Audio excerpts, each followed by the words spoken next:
Hey, what's up folks, Astro here back again. അപ്പോൾ ഇതാണ് നമ്മുടെ ASUS ROG സ്ട്രിക്സിൻ്റെ G സീരീസിലെ G531GT എന്ന് പറഞ്ഞൊരു ഗെയിമിംഗ് ലാപ്ടോപ്പ്. അപ്പോൾ ലാസ്റ്റ് 6 മന്ത്സോളം അടുപ്പിച്ച് ഞാനിതെൻ്റെ ഒരു ഡെയിലി ഡ്രൈവറായിട്ട് യൂസ് ചെയ്തുകൊണ്ടിരിക്കുകയായിരുന്നു. അപ്പോൾ ഞാൻ യൂസ് ചെയ്തതിന് ശേഷമുള്ള എൻ്റെ ഒരു റിവ്യൂ ആണിത്. അപ്പോൾ എൻ്റെ മെയിൻ വർക്ക് ഫ്ലോസ് എന്ന് വെച്ചിട്ടുണ്ടെങ്കിൽ വീഡിയോ എഡിറ്റിംഗ്, ഫോട്ടോ എഡിറ്റിംഗ്, അതേപോലെ തന്നെ പ്രൊഡക്ടിവിറ്റി ടാസ്ക്, അതായത് ഇപ്പോൾ വേർഡ് പ്രോസസ്സിംഗ്, അങ്ങനത്തെ ബേസിക് ആയ കാര്യങ്ങൾ, പിന്നെ വെബ് ബ്രൗസിംഗ്, മീഡിയ കൺസെപ്ഷൻ, പിന്നെ ഗെയിമിംഗ്, ഇത്രയാണ് എൻ്റെ മെയിൻ ആയിട്ടൊരു വർക്കും കാര്യങ്ങളൊക്കെ വരുന്നത്. അപ്പോൾ ആ ഒരു പോയിന്റ് ഓഫ് വ്യൂന്ന് എനിക്ക് ഈ ലാപ്ടോപ്പ് എങ്ങനെ ഉണ്ടായിരുന്നു എന്നുള്ളതാണ് ഞാൻ ഈ വീഡിയോയിൽ പറയാൻ പോകുന്നത്. അപ്പം എന്തൊട്ട് സമയം വേസ്റ്റ് ആക്കണ്ട, ലെറ്റ്സ് ഡൈവ് ഇൻ.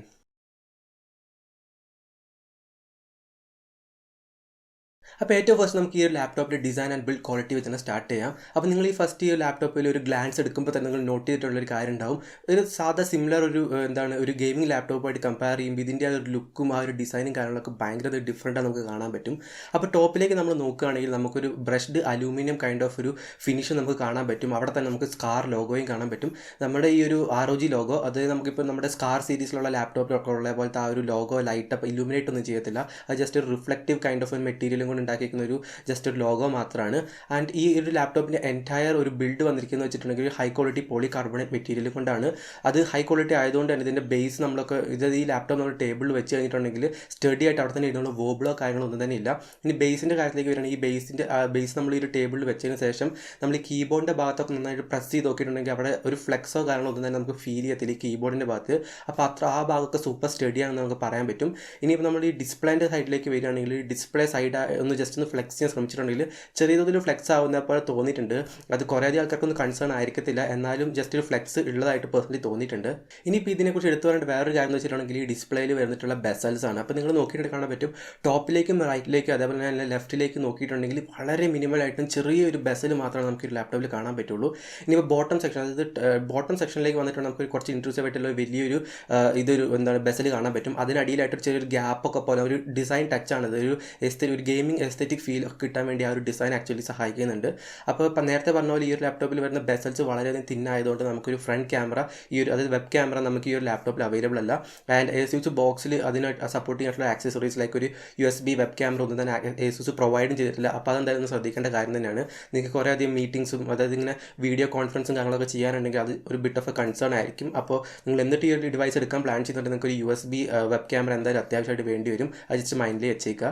പിന്നെ എനിക്ക് പേഴ്സണലി ഇഷ്ടപ്പെട്ട ഒരു കാര്യം എന്ന് വെച്ചിട്ടുണ്ടെങ്കിൽ നമുക്ക് ഈ ഒരു ലാപ്ടോപ്പിൻ്റെ ലിഡ് ജസ്റ്റ് 1 ഫിംഗർ വെച്ച് നമുക്ക് ഓപ്പൺ ചെയ്യാൻ പറ്റും. നമ്മൾ മാക് ബുക്കും പിന്നെ ചില ഹൈ എൻഡ് വിൻഡോസ് ലാപ്ടോപ്പ് എടുത്ത് നോക്കിയിട്ടുണ്ടെങ്കിൽ മാത്രമേ നമുക്ക് ആ ഒരു ഫീച്ചർ കാണാൻ പറ്റുള്ളൂ. ലൈക്ക് നമ്മൾ ജസ്റ്റ് ഒരു സിംഗിൾ ഫിംഗർ എടുത്ത് നമ്മൾ ലിഫ്റ്റ് ചെയ്തിട്ടുണ്ടെങ്കിൽ ബേസ് പൊന്താതെ നമ്മുടെ ഒരു ഡിസ്പ്ലേ ലിഡ് മാത്രം ഓപ്പൺ ആയി വരുന്ന രീതിയിൽ അത് നമുക്ക് ഈ ഒരു ലാപ്ടോപ്പിൽ അവൈലബിൾ ആണ്. അപ്പോൾ ആ ഒരു പ്രീമിയം ടച്ച് നമുക്ക് അതിൽ ഫീൽ ചെയ്യാൻ പറ്റും. ഇനി ബാക്ക് സൈഡിലേക്ക് നോക്കിയിട്ടുണ്ടെങ്കിൽ നമുക്ക് എയർ വെൻസും സ്പീക്കർ വെൻസും കാര്യങ്ങളൊക്കെ നമുക്ക് കാണാൻ പറ്റും.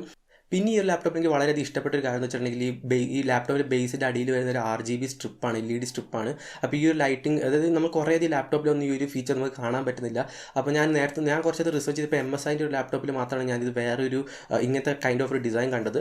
അപ്പോൾ ഈ അടിയിൽ വന്നിരുന്ന LED സ്ട്രിപ്പ് എന്ന് വെച്ചിട്ടുണ്ടെങ്കിൽ RGB ആണ്. അതേപോലെ തന്നെ നമുക്കിതിൻ്റെ ലൈറ്റിംഗ് എഫക്ട്സും കാര്യങ്ങളൊക്കെ ആർമറി ക്രിയേറ്റ് എന്ന് പറഞ്ഞാൽ ആ ഒരു സോഫ്റ്റ്വെയർ യൂസ് ചെയ്ത് കൺട്രോൾ ചെയ്യാൻ പറ്റും ഓറോസിങ്ക്. അപ്പോൾ നമ്മൾ കീബോർഡിലേക്ക് വരികയാണെങ്കിൽ ഒരു single zone RGB backlit കീബോർഡാണ് നമുക്ക് ഈ ഒരു കീബോർഡ് സെക്ഷനിൽ വരുന്നത്. അപ്പോൾ അവിടെയും നമുക്ക് വെൽ ഡാർക്ക് കണ്ടീഷനിലൊക്കെ വർക്ക് ചെയ്യാന്നുണ്ടെങ്കിൽ ആ ഒരു ലൈറ്റിങ്ങും ആ ഒരു ഗെയിമിംഗ് ഫീലും കാര്യങ്ങളൊക്കെ കിട്ടാൻ വേണ്ടി ആ ഒരു RGB ബാക്ക് ലൈറ്റ് സഹായിക്കുന്നുണ്ട്. ഇനിയിപ്പോൾ ഈ ഒരു ലാപ്ടോപ്പിൻ്റെ എൻറ്റയർ വെയിറ്റ് എന്ന് വെച്ചിട്ടുണ്ടെങ്കിൽ 2.4 kilograms ആണ്. ആൻഡ് ഡയമെൻഷൻസ് നോക്കുകയാണെങ്കിൽ 300 mm × 275 × 25.8 ആണ് ഇതിൻ്റെ ഒരു മില്ലിമീറ്ററാണ് ഇതിൻ്റെ ഒരു ഓവറോൾ ഡയമെൻഷൻസ് വരുന്നത്. അത്യാവശ്യം തിക്കായ ഒരു ലാപ്ടോപ്പാണെന്ന് നമുക്ക് പറയാൻ പറ്റും. പിന്നെ ഗെയിമിംഗ് ലാപ്ടോപ്പൊക്കെ കമ്പയർ ചെയ്യുകയാണെങ്കിൽ അത് ഗെയിമിംഗ് ലാപ്ടോപ്പിൻ്റെ ആ ഒരു സെഗ്മെൻറ്റിലേക്ക് വരുമ്പോൾ ഇത് ക്വൈറ്റ് കോമൺ ആണെന്ന് നമുക്ക് വേണമെങ്കിൽ പറയാൻ പറ്റും. ഇനിയിപ്പോൾ ഡിസ്പ്ലേ സൈഡ് ഓഫ് തിങ്സിലേക്ക് വരികയാണെങ്കിൽ ഒരു 15.6 ഇഞ്ചിൻ്റെ ഒരു സ്റ്റാൻഡേർഡ് IPS പാനലാണ് നമുക്ക് ഈ ഒരു ലാപ്ടോപ്പിൽ കിട്ടുന്നത്.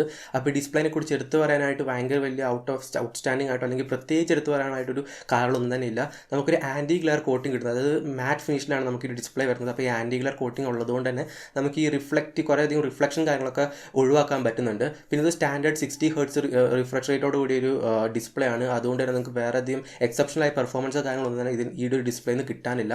ആൻഡ് ഈ ഒരു ഡിസ്പ്ലേൻ്റെ കളർ ആക്യുറസി എന്ന് വെച്ചിട്ടുണ്ടെങ്കിൽ കുറച്ചധികം ലോ ആണെന്ന് തന്നെ വേണം പറയാൻ. കാരണം നിങ്ങളിപ്പോൾ ഒരു വീഡിയോ അല്ലെങ്കിൽ ഫോട്ടോ എഡിറ്റിംഗ് ഒക്കെ, അതായത് വീഡിയോ എഡിറ്റിംഗ് അങ്ങനത്തെ കളർ ആക്യുറേറ്റ് ആയിട്ടുള്ള വർക്ക് ചെയ്യുന്ന ആൾക്കാരാണെന്നുണ്ടെങ്കിൽ നിങ്ങൾ സീരിയസ്ലി ഡിസപ്പോയിൻറ്റഡ് ആയിരിക്കും. അപ്പം ഞാൻ പേഴ്സണലി ഈ ഒരു ലാപ്ടോപ്പ് എടുത്തപ്പോൾ എനിക്ക് നല്ല രീതിയിൽ ഫീൽ ചെയ്തു. ഇതിൻ്റെ കളർ ആക്യുറസി എന്ന് വെച്ചിട്ടുണ്ടെങ്കിൽ ഭയങ്കരധികം ലോ ആണ്. നിങ്ങളിപ്പോൾ ഇതിൻ്റെ അകത്തൊരു ഒരു വീഡിയോ കാര്യങ്ങളൊക്കെ എഡിറ്റ് ചെയ്ത് കഴിഞ്ഞിട്ട് നിങ്ങളത് വേറെ ഏതെങ്കിലും ഡിവൈസിലേക്ക് എക്സ്പോർട്ട് ചെയ്തിട്ട് നോക്കുന്ന സമയത്ത് ഭയങ്കര ഡ്രാസ്റ്റിക് കളർ ഷിഫ്റ്റ് നമുക്ക് കാണാൻ പറ്റും. അപ്പോൾ ഞാനിപ്പോൾ പേഴ്സണലി ചെയ്യുന്നത് വെച്ചിട്ടുണ്ടെങ്കിൽ എൻ്റെ ഒരു എക്സ്റ്റേണൽ മോണിറ്റർ യൂസ് ചെയ്താണ് കളർ ഗ്രേഡ് ചെയ്യുന്നതും കളർ കറക്ഷൻ കാര്യങ്ങളൊക്കെ ചെയ്യുന്നത്. അതുകൊണ്ട് ഇപ്പോൾ എനിക്ക് കുഴപ്പമില്ല. നിങ്ങൾ സോൾലി ഒരു ലാപ്ടോപ്പ് ഡിസ്പ്ലേയിൽ റിലേ ചെയ്തിട്ടാണ് ഇങ്ങനത്തെ വീഡിയോ എഡിറ്റിംഗ് കാര്യങ്ങളൊക്കെ നോക്കുന്നതെന്നുണ്ടെങ്കിൽ അതൊരു സീരിയസ് പ്രോബ്ലം ആയിട്ടാണ് എനിക്ക് തോന്നിയിട്ടുള്ളത്. ഇനിയിപ്പോൾ ഈ ലാപ്ടോപ്പിൻ്റെ ഡിസ്പ്ലേ ബ്രൈറ്റ്നസ് സെക്ഷനിലേക്ക് വരികയാണെങ്കിൽ ഇൻഡോർ കണ്ടീഷൻസിലൊന്നും വലിയ രീതിയിലുള്ള കുഴപ്പം കാര്യമൊന്നും ഉണ്ടാകത്തില്ല. ബട്ട് നിങ്ങൾ ഇതൊരു ഔട്ട്ഡോർ സിനാറിയോസിലൊക്കെ യൂസ് ചെയ്യുകയാണെന്നുണ്ടെങ്കിൽ ഇതിൻ്റെ ബ്രൈറ്റ്നസ് പോരാത്തതായിട്ട് എനിക്ക് പേഴ്സണലി തോന്നിയിട്ടുണ്ട്. അപ്പോൾ ഓഫീസ് വർക്ക് ഇൻഡോർ കണ്ടീഷൻസിനൊക്കെ ഈ ഒരു ബ്രൈറ്റ്നസ് മോർ ദാൻ എനഫ് ആയിരിക്കും. ബട്ട് ദെൻ നമ്മൾ ഔട്ട്ഡോർസ് ഒക്കെ പോയിട്ടുണ്ടെങ്കിൽ അത് ചെറിയൊരു പ്രോബ്ലം ആയിട്ട് എനിക്ക് തോന്നിയിട്ടുണ്ട് ഡിസ്പ്ലേൻ്റെ കാര്യത്തിൽ. ഇനി ലാപ്ടോപ്പിലുള്ള കണക്ടിവിറ്റി പോർട്സ് ഒക്കെ നോക്കിയിട്ടുണ്ടെങ്കിൽ നമുക്ക് ലെഫ്റ്റ് സൈഡിലേക്ക് 3 USB 3.1 പോർട്സ് കാണാൻ പറ്റും. അതേപോലെ തന്നെ നമുക്കൊരു ഇതായിട്ടുള്ളൊരു ഓഡിയോ ജാക്ക് നമുക്ക് കാണാൻ പറ്റും 3.5mm. പിന്നെ എനിക്ക് എടുത്ത് പറയേണ്ട വേറൊരു കാര്യം എന്ന് വെച്ചിട്ടുണ്ടെങ്കിൽ ഇതിൻ്റെ ബാക്ക് സൈഡിലേക്കാണ് ബാക്കി പോർട്സ് ഒക്കെ വരുന്നത്. ബാക്ക് സൈഡിലേക്ക് നോക്കിയിട്ടുണ്ടെങ്കിൽ നമുക്കൊരു ഗിഗബൈറ്റ് ഇഥർനെറ്റ് പോർട്ടും അതേപോലെ തന്നെ ചാർജിങ് പോർട്ടും പിന്നെ നമുക്കൊരു ഫുൾ സൈസ് HDMI പോർട്ടും കാണാൻ പറ്റും. അപ്പോൾ ഈ ഒരു 3 പോർട്ട് നിങ്ങൾ നോക്കുകയാണെങ്കിൽ നമ്മൾ മാക്സിമം ഹൈഡ് ചെയ്യാൻ ശ്രമിക്കുന്ന 3 പോർട്സ് ആയിരിക്കും ഇത്. കാരണം ഇഥർനെറ്റ് കേബിളും ഈ പവർ ഇതൊക്കെ നമുക്ക് സൈഡിലോട്ട് വന്നിട്ട് ഇങ്ങനെ ഉന്തി നിന്നിട്ടുണ്ടെങ്കിൽ അത് കുറച്ച് എന്താ പറയുക ഒരു നമുക്ക് ആ ഒരു ക്ലീൻ ഡെസ്ക് സെറ്റപ്പ് ഒന്നും കിട്ടാതെ കേബിൾ മാനേജ്മെൻറ്റിനും ഓർഗനൈസിങ്ങും ഭയങ്കരധികം കഷ്ടപ്പാടായിരിക്കും. അപ്പോൾ ഇതെന്തായാലും ബാക്ക് സൈഡിലേക്ക് വന്നുകൊണ്ട് തന്നെ നമ്മൾ ഈ ലിഡ് ഓപ്പൺ ചെയ്ത് വെച്ചിട്ടുണ്ടെങ്കിൽ പിന്നെ നമ്മൾ ആ കേബിളിനെ കുറിച്ച് കാണത്തില്ല. അപ്പോൾ ആ ഒരു ഡെസ്കും എൻവയോൺമെൻറ്റൊക്കെ നല്ല രീതിയിൽ ക്ലീൻ ആയിരിക്കും. അപ്പോൾ ഈ ഒരു അതെന്തായാലും നല്ലൊരു പ്രാക്ടിക്കലി നോക്കുമ്പോൾ നല്ലധികം യൂസ്ഫുൾ ആയ ഒരു കാര്യമാണ് ഈ ഒരു പോർട്സും കാര്യങ്ങളൊക്കെ ബാക്ക് സൈഡിലേക്ക് കൊടുത്തത്. ഇനിയിപ്പോൾ ഈ ലാപ്ടോപ്പിൽ ഇൻറ്റേർണൽസിലേക്ക് വരികയാണെങ്കിൽ ഈ ലാപ്ടോപ്പിൽ പവർ ചെയ്യുന്ന ഒരു പ്രോസസ്സർ എന്ന് വെച്ചിട്ടുണ്ടെങ്കിൽ Intel core i5 9th generation i5 9300H എന്ന് പറഞ്ഞൊരു പ്രോസസ്സറാണ്. അപ്പോൾ അതിൻ്റെ ഒരു ബേസ് ക്ലോക്കിംഗ് ഫ്രീക്വൻസി എന്ന് 2.4 GHz അതേപോലെ തന്നെ ടെർബോ ബൂസ്റ്റ് വരുന്നത് 4.1 GHz ആണ്. പിന്നെ ഇത് യൂസ് ചെയ്യുന്ന GPU എന്ന് വെച്ചിട്ടുണ്ടെങ്കിൽ NVIDIAൻ്റെ GTX 1650 ഒരു 4GB കാർഡാണ്. നമുക്കിതിലൊരു 8GB റാമും അതേപോലെ തന്നെ 256GB SSDയും 1TB ഒരു HDD നമുക്ക് ഈ ലാപ്ടോപ്പിൽ കിട്ടുന്നുണ്ട്. ആൻഡ് ഈ 1TB HDD അല്ലാതെ 256GB SSD കൺഫിഗറേഷൻ അല്ലാതെ നമുക്ക് ഡയറക്റ്റ്ലി ഒരു 512GB SSD കൺഫിഗറേഷനിലും ഈ ഒരു മോഡലിൽ തന്നെ അവൈലബിൾ ആണ്. പിന്നെ എക്സ്പാൻഡബിലിറ്റി നോക്കുകയാണെങ്കിൽ ഇതിൽ ഇൻബിൽട്ട് ആയിട്ട് വരുന്ന വെച്ചിട്ടുണ്ടെങ്കിൽ 2666 MHz ഒരു 8GB സ്റ്റിക്കാണ്. അപ്പോൾ അത് 2 സ്ലോട്ട് ഉണ്ട് ആക്ച്വലി. അതിൻ്റെ തുറന്നം മാത്രമാണ് പോപ്പുലേറ്റഡ് ആയിട്ടുള്ളൂ. അപ്പോൾ അതുകൊണ്ട് തന്നെ നമുക്ക് വേണമെങ്കിൽ അതായത് ഒന്നെങ്കിൽ നമുക്ക് വേറെ ഒരു 8GB സ്റ്റിക്ക് ആഡ് ചെയ്യാം, അല്ലെങ്കിൽ നമുക്ക് ടോട്ടലി അപ് ടു 32GB വരെ 16GB സ്റ്റിക്കിൻ്റെ സ്വാപ്പ് ചെയ്തിട്ട് നമുക്ക് ഓൾമോസ്റ്റ് ഒരു 32GB വരെ ഇതിൻ്റെ ആ ഒരു റാം പാർട്ട് എക്സ്പാൻഡ് ചെയ്യാനുള്ള ഒരു ഓപ്ഷനും ASUS ഇതിൽ കൊടുത്തിട്ടുണ്ട്. ഇനി റിയൽ വേൾഡ് പെർഫോമൻസിലേക്ക് വരികയാണെങ്കിൽ ഞാൻ പറഞ്ഞാൽ ഞാൻ ഏറ്റവും കൂടുതൽ ഈ ഒരു ലാപ്ടോപ്പ് യൂസ് ചെയ്യുന്ന വെച്ചിട്ടുണ്ടെങ്കിൽ വീഡിയോ എഡിറ്റിങ്ങിന് വേണ്ടിയാണ്. അപ്പോൾ വീഡിയോ എഡിറ്റിങ്ങിലേക്ക് വരുമ്പോൾ തന്നെ ഞാൻ അഡോബി പ്രീമിയർ പ്രോയും അതേപോലെ തന്നെ ആഫ്റ്റർ എഫക്ട്സും ആണ് കൂടുതലും യൂസ് ചെയ്യാറുള്ളത്. അപ്പോൾ ഈ പ്രീമിയർ പ്രോൻ്റെ വർക്കിലേക്ക് വരുമ്പോഴത്തേനും ഒരു 1080p പ്രോജക്റ്റൊക്കെ നമുക്ക് സ്മൂത്ത് ആയിട്ട് ഒരു പ്രശ്നമില്ലാതെ തന്നെ ഫ്രെയിം ഡ്രോപ്പ് ഒന്നും അധികം ഇല്ലാതെ തന്നെ നമുക്ക് വർക്ക് ചെയ്യാൻ പറ്റും. അതായത് മൾട്ടിപ്പിൾ ലെയേഴ്സ് ഓഫ് 1080p ഫുട്ടേജസും അതേപോലെ തന്നെ ബേസിക് ആയിട്ടുള്ള കുറച്ച് ടെക്സ്റ്റും കാര്യങ്ങളും അങ്ങനത്തെ ലെയേഴ്സൊക്കെ ആഡ് ചെയ്തിട്ട്, പക്ഷേ നിങ്ങൾ കുറച്ചുകൂടി അധികം 1080p ഒരു വർക്ക് ഫ്ലോയിൽ തന്നെ ആ ഒരു പ്രോജക്റ്റിലേക്ക് തന്നെ നിങ്ങൾ ആഫ്റ്റർ എഫക്ട്സ് കോമ്പോസിഷൻ ഇമ്പോർട്ട് ചെയ്ത് പിന്നെ കുറച്ചധികം മോഷൻ ഗ്രാഫിക്സും പിന്നെ അതേപോലെ തന്നെ കളർ കറക്ഷനും പിന്നെ അങ്ങനത്തെ കുറച്ച് അഡ്ജസ്റ്റ്മെൻറ്റ് ലെയേഴ്സും അങ്ങനത്തെ ലൂമിട്രി സ്കോപ്പ് ഒക്കെ, അതായത് ഈ കുറേയധികം കളർ കറക്ഷൻ ഒക്കെ ചെയ്തിട്ടുള്ള ഒരു ടൈപ്പ് ഓഫ് ഒരു ഫുട്ടേജിലേക്ക് നിങ്ങൾ വരുമ്പോഴത്തേനും കുറച്ചധികം എന്താണ് ഈ ഒരു ഫ്രെയിംസ് ഡ്രോപ്പ് ആവുന്നതും റെൻഡറിങ് കറക്റ്റായിട്ട് വർക്ക് ആവുന്നതും കുറച്ചധികം ലാഗും കാര്യങ്ങളൊക്കെ നമുക്ക് ഫീൽ ചെയ്യുന്നുണ്ട്. പിന്നെ 4K ഫുട്ടേജസിലേക്ക് വരികയാണെങ്കിൽ ഒരു സിംഗിൾ 4K ഫുട്ടേജസ് ക്ലിപ്പിൽ വർക്ക് ചെയ്യുന്നതിൽ കുഴപ്പമൊന്നും ഉണ്ടാവില്ല. പിന്നെ മൾട്ടിപ്പിൾ 4K ഫുട്ടേജസ് വരുമ്പോഴത്തേനും പിന്നെ ഈ ഒരു ആഫ്റ്റർ എഫക്ട്സിൻ്റെ ഒരു ഇൻറ്റിഗ്രേഷൻ വരുമ്പോഴത്തേനും അത് നമ്മൾ യൂസ് ചെയ്യുമ്പോഴാണ് ഇതിൻ്റെ ഒരു എന്താ പറയുക ചെറിയ രീതിയിലൊരു ബോട്ടിലൊക്കെ ആവുന്നതാണ് നമുക്ക് തോന്നുന്നത്. അപ്പോൾ എനിക്ക് സോഫ തോന്നിയിട്ടുള്ള കാരണം വെച്ചിട്ടുണ്ടെങ്കിൽ 1080p video editing 1440p video എഡിറ്റിങ്ങിന് വലിയ പ്രശ്നമൊന്നും ഉണ്ടാകത്തില്ല. പിന്നെ 4Kയിലേക്ക് വരികയാണെങ്കിലും ഒരു സിംഗിൾ ക്ലിപ്പിൽ നിങ്ങൾ വർക്ക് ചെയ്യാന്നുണ്ടെങ്കിൽ അതൊരു പ്രോബ്ലം ആയിട്ട് തോന്നിയിട്ടില്ല. അപ്പോൾ ഇങ്ങനെയാണ് ഇതിൻ്റെ ഒരു വീഡിയോ എഡിറ്റിംഗ് സൈഡ് വരുന്നത്. ഇനിയിപ്പോൾ നമ്മൾ ഗെയിമിങ്ങിലേക്ക് നോക്കുകയാണെങ്കിൽ CSGO നമ്മൾ കളിക്കുകയാണെങ്കിൽ ഓൾമോസ്റ്റ് 100 FPS അടുപ്പിച്ച് കിട്ടുന്നുണ്ട്. അതേപോലെ ഇപ്പോൾ GTA 5 നോക്കുകയാണെങ്കിൽ ഹൈ സെറ്റിംഗ്സിൽ നമുക്ക് ഓൾമോസ്റ്റ് 60 FPS എബവ് കിട്ടുന്നുണ്ട്.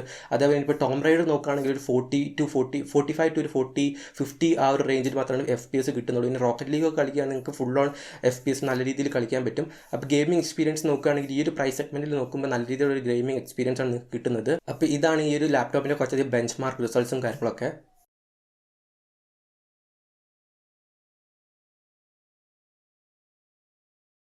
ഇനിയിപ്പോൾ ഇതിൻ്റെ ഈ ഒരു ലാപ്ടോപ്പിൻ്റെ keyboard and trackpad side of തിങ്സിലേക്ക് വരികയാണെങ്കിൽ നമുക്കൊരു വെൽ ലിറ്റ് ആയിട്ടൊരു ബാക്ക്ലിറ്റ് കീബോർഡാണ് നമുക്ക് ഈ ഒരു ലാപ്ടോപ്പിൽ കിട്ടുന്നത്. അപ്പോൾ ഈ ഒരു കീ തന്നെ എനിക്ക് ഭയങ്കര ഇഷ്ടപ്പെട്ട ഒരു എവിടെയൊക്കെ ഒരു മെക്കാനിക്കൽ കീബോർഡിന് ഒരു കൈൻഡ് ഓഫ് ഒരു എഫക്റ്റും ഒരു ഫീലൊക്കെ തരുന്ന ഒരു ടൈപ്പ് ഒരു കീബോർഡാണ്. ഞാൻ പറഞ്ഞില്ല, ഞാൻ ഡെയിലി ഒരു അറ്റ്ലീസ്റ്റ് 1000 വേർഡ്സെങ്കിലും ടൈപ്പ് ചെയ്യാറുണ്ട് ഈ ഒരു ലാപ്ടോപ്പ് യൂസ് ചെയ്തിട്ട്. അപ്പോൾ ഒരു ഡെയിലി എൻ്റെ ഒരു വേർഡ് പ്രോസസ്സിങ് ഒരു വർക്ക് ഫ്ലോയ്ക്ക് വേണ്ടി എനിക്ക് ഭയങ്കര സൂട്ടബിൾ ആയിട്ട് തോന്നിയിട്ടുള്ള ഒരു ലാപ്ടോപ്പാണ്. അപ്പോൾ ഇത് ഫുൾ സൈസ് 15.6 ലാപ്ടോപ്പ് ആണെങ്കിൽ നമുക്ക് കിട്ടുന്നതെന്ന് വെച്ചിട്ടുണ്ടെങ്കിൽ ഫുൾ സൈസ് കീബോർഡ് അല്ല, നംപാഡ് ഒമിറ്റ് ചെയ്തിട്ടുള്ള ആ ഒരു കൈൻഡ് ഓഫ് കീബോർഡ് കീബോർഡാണ് നമുക്കിതിൽ കിട്ടുന്നത്. അപ്പോൾ ഈ കീബോർഡ് കാര്യത്തിൽ ഞാൻ എക്സ്ട്രീംലി സാറ്റിസ്ഫൈഡ് ആണ്. ഡീസൻറ്റ് ട്രാവലും കാര്യങ്ങളൊക്കെ നല്ല ക്ലിക്കി ആയിട്ട് എനിക്ക് പേഴ്സണലി ഫീൽ ചെയ്തിട്ടുണ്ട്. പിന്നെ ഇതിൻ്റെ ഒരു കീ ക്യാപ്പിൻ്റെ മേളിൽ വന്നിട്ട് ഒരു സോഫ്റ്റ് ഗ്രിപ്പും നമുക്ക് കിട്ടുന്നുണ്ട്. അതുകൊണ്ട് തന്നെ നല്ല ഗ്രിപ്പിൽ നമുക്ക് ടൈപ്പ് ചെയ്യാൻ ഈ ഒരു കീബോർഡ് ഹെൽപ്പ് ചെയ്യുന്നുണ്ട്. പിന്നെ ഇതിൽ വരുന്നത് വെച്ചിട്ടുണ്ടെങ്കിൽ ഒരു single zone LED RGB lighting കാണാൻ പറ്റും. അപ്പോൾ നമുക്കിത് എന്താണ് ആർമറി ക്രിയേറ്റ് സോഫ്റ്റ്വെയർ യൂസ് ചെയ്തിട്ട് നമുക്ക് ഡിഫറെൻറ്റ് എഫക്ട്സും കളേഴ്സും കാര്യങ്ങളൊക്കെ കസ്റ്റമൈസ് ചെയ്യാൻ സെറ്റ് ചെയ്യാനൊക്കെ പറ്റുന്നതായിരിക്കും. പിന്നെ ടോപ്പിലേക്ക് നിങ്ങൾ നോക്കിയിട്ടുണ്ടെങ്കിൽ നമുക്ക് കുറച്ചധികം മൾട്ടിമീഡിയ ഫംഗ്ഷൻ ബട്ടൺസ് കാണാൻ പറ്റും. അതായത് വോളിയം എന്താണ് പ്ലസ് മൈനസ്, അതേപോലെ തന്നെ മൈക്ക് മ്യൂട്ട് ചെയ്യുക, പിന്നെ ഫാൻ സ്പീഡ് അഡ്ജസ്റ്റ് ചെയ്യുക, പിന്നെ ആർമറി ക്രിയേറ്റിൻ്റെ സോഫ്റ്റ്വെയർ ഡയറക്റ്റ്ലി ആ ഒരു ഷോർട്ട് കട്ടായിട്ട് ഓപ്പൺ ചെയ്യാനുള്ള കുറച്ചധികം ബട്ടൺസ് നമുക്ക് കാണാൻ പറ്റും. പിന്നെ ടോപ്പിൽ റൈറ്റ് കോർണറിലായിട്ട് നമുക്ക് പവർ ബട്ടണും കാണാൻ പറ്റുന്നതാണ്.